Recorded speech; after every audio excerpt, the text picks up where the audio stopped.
1789, le début de la Révolution. Le 5 mai 1789 s'ouvrent les États généraux réunis par Louis XVI à Versailles pour trouver des solutions aux difficultés que connaît le royaume. Mais les doléances du tiers-État sont trop peu prises en compte.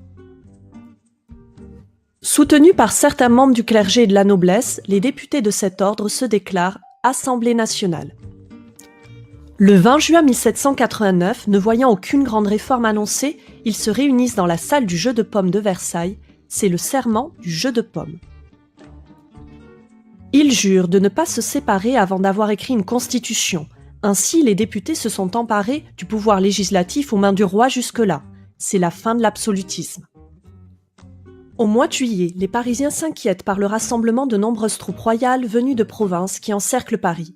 Ils y voient la volonté du roi de rétablir son pouvoir absolu par la force. Décidant de protéger l'Assemblée menacée, le peuple prend la prison de la Bastille le 14 juillet pour récupérer des munitions. Armés, les Parisiens forment les gardes nationales chargées de maintenir l'ordre.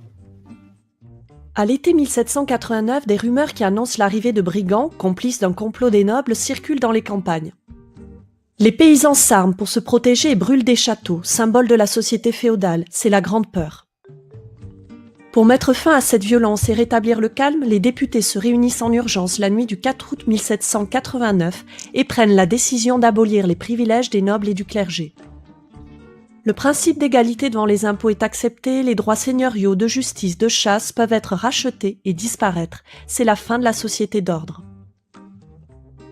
Parallèlement à leur travail sur la Constitution, les députés rédigent un texte ambitieux qui proclame l'égalité des droits, la souveraineté du peuple et définit les libertés fondamentales. C'est la Déclaration des droits de l'homme et du citoyen, adoptée le 26 août 1789.